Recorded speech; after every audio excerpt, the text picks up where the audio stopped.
мүшесі Мико. Және де мен Мико. Бүгін біз сіздермен бірге менің мектебімде бар немесе жоқ деген видео түсіретін боламыз. Олай болса видеомызда бастаймыз. Менің мектебімдегі бастықтар, яғни айтқанда жақсы жақтарын Мико айтады, ал жаман жақтарын мен Яғни таныстыратын боламын. мектептегі бірінші жағымды жағдай бұл мектепке барғанда біз көптеген білім, өзімізге қажетті мағлұматтарды аламыз. Біздің сабағымыз 5 күндік болғанымен, оның өзінде сабақ 1:40-та басталады және де кешіктіреді. Яғни айтқанда 7 сабақ 6 сабақтан болады. Сол бізге ұнамайды. Бірақ оның бір жақсысы бізге сабақ 40 минуттан болады, яғни бұрынғыдай 45 минут емес. Біздерде 15 минуттық қоңырау болғанымен, 5 минуттық 10 минуттық қоңырауларда біздер кабинетке көшіп жүруге, яғни жетіспейміз. Апайлардан ұрыс естіп қалатын жағдайларымыз да болып жатады.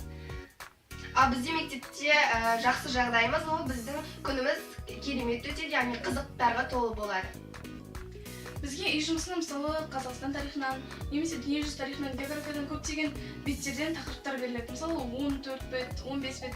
Олардың өзін біздер таңертеңнің өзінде оқып бітіре алмаймыз әдетке дейін. Сондықтан да бұл жағы өте қиын болады. Түсіну өте қиын. Ал мектептің бір жақсы жағы бізге сабақ 5 күндік болғандықтан, 6-шы күні бізге көптеген үйірмелер болады. Мысалы біз би үйірмесіне қатысамыз. Мектептің жағымсыз жағының бірі, біздерге үй тапсырмасын бергенде бір сабақтың өзінен 5-6 тапсырма беріп жүреді. Оны үйге келген кезде біздер 7 сабақты орындаймыз, 7 сабақтың өзінен қаншама тапсырмалар шығады, оның өзін біздер орындауға мүлдем жетіспейміз, яғни айтқанда. Ал мектептің бір жақсы жағы бізде өте көптеген сайыстар болады. Яғни бірінен соң бірі жалғаса береді. Олар біздер үшін пайдалы әрі көңілді болады.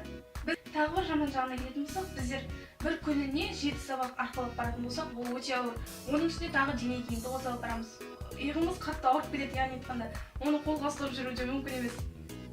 Ал мектептің бір жақсы жағы бізге апайлар, онда көптеген апайлар болады, әріппәнмен беретін. Олар бізге керемет сабақ түсіндіріп береді, біз оны бірден ұғынып аламыз. Сондықтан да біз ол апайларға рахметімізді айтамыз. Және оларға сәлем жолдаймыз. Бізді көріп отырсай.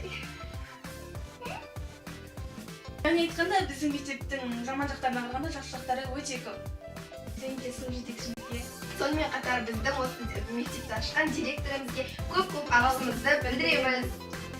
Және сонымен достар, біздің видеомыз аяқталды. Егер сіздерге бұл видео ұнаса, лайк басып, өз пікірлеріңізді қалдыруды ұмытпаңыздар. Және де біздің каналға тіркелмеген болсаңыз, тіркеліп, колокольчикті басуды ұмытпаңыздар. Ендеше сау болыңыздар.